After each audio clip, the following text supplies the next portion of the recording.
Yo guys, what is up? It is Teachers Game 2 coming at you again with another video here, and I am here right now to show you what are the 5 best attacking formations in FUT 20. Now I have played a little bit of the regular mode, non-FUT mode, or FIFA Ultimate Team mode, and it's totally different. However, what you're really looking for, as you can see right here, is 5 major attacking squads. So let's get into it. Now, the ranked number 1 squad is the one that I am currently rocking. You probably saw my record already, 27 wins, not too shabby. But this record is all because of this team right here. Now, the one thing that I do refuse to do is I will not spend money on FIFA points and FIFA coins, any of that stuff. I'm building up from the ground up, so that's why my players are kind of, well, not the greatest quite yet. So, but I mean, most of you can probably agree with it. That's what you want to do anyways. So this is number 1 squad. What you're going to do with it, you have 3 strikers. Left forward, right forward, and a striker himself. Now, these guys need to have some pace to them. This is about as low as the pace you want to go on Marco Asensio. You cannot go any lower than this, otherwise you'll just get caught by the defenders. This is probably where you want to sit, 89 pace. Obviously, Hazard would be lovely. I don't have the money for a Hazard, nor have I popped one yet. Hopefully I will at some point. But you want to sit at that more pacey range. Midfield, you want to look for mobile players, some incredible players that I've found accidentally. Fernando, not the paciest, but a phenomenal defender. You want a good speedy guy so you can kind of catch up to your midfield. And then you want a guy that's, sound in general. Raul Garcia is a great example. Oh my goodness, there's someone with a really loud engine outside right now. But anyways, Raul Garcia. He is really good overall except for his pace. Now that pace is obviously not very good, but you can see that the everything else is phenomenal, so it's great. Defenders, I mean, do what you can, but really the important stuff is the attack, because this is an OP formation right now early game. Until they nerf it, they will eventually.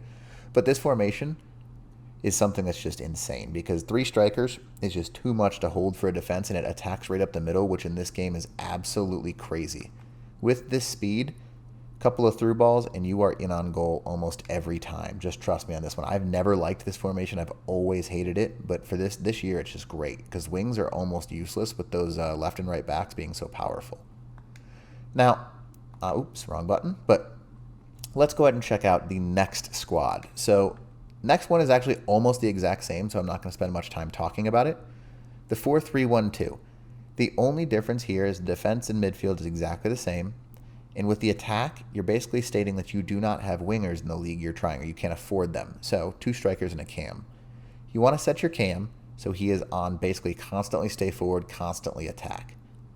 Whereas the strikers, you want to have them get in behind so their way they're doing some heavy work. Now, working it up the middle is how you win in this year's FIFA, so try and take advantage of that. Now the third formation. Just past it.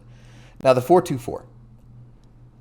Every year, you will find somebody that is incredible at this formation. There will be one pro player this year that will play this, and he will slaughter everyone until they figure out how to score against him enough.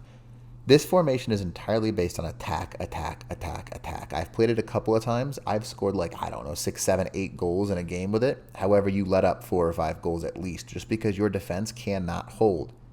2 midfielders in this year's FIFA is not enough. No matter how you play, it is not enough just to have 2 midfielders. So, if you can score more goals than them, which is obviously what you're trying to do with this kind of video, great, do it. But you're going to let up a lot of goals because it's hard to defend with this formation. But goals, you're going to score an insane amount. Now, the next formation, a little bit of a different one. Where is it? There it is. Right here. Now, I thought this was going to be a really, even worse than the 4-2 or the 4-2-2-2, where you've got, or 4-2-4 technically, where you've got the wingers and stuff. But this formation is actually pretty solid because it controls the midfield. You've got 2 center mids, the left and right mid in the middle there. Basically, let them do what they're supposed to do. Don't really change their tactics because you want them to work defensively and offensively.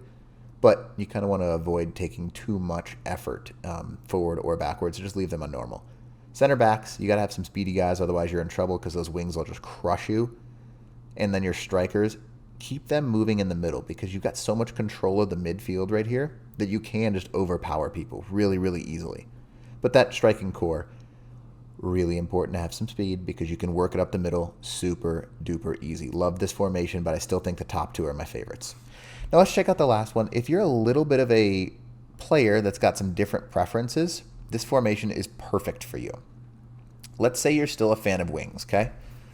I thought this formation would let up too many goals because you've got no CDMs and you don't really have any super coverage back there. You got a lot of forward movement. You can score a ton of goals with this if you have good wingers. Let me repeat that. If you have good wingers. You need speedy wingers, and you want to set them this year. What I've been doing is set them on cut inside. It helps a ton, and it helps you kind of move into the middle of the field where you need to go.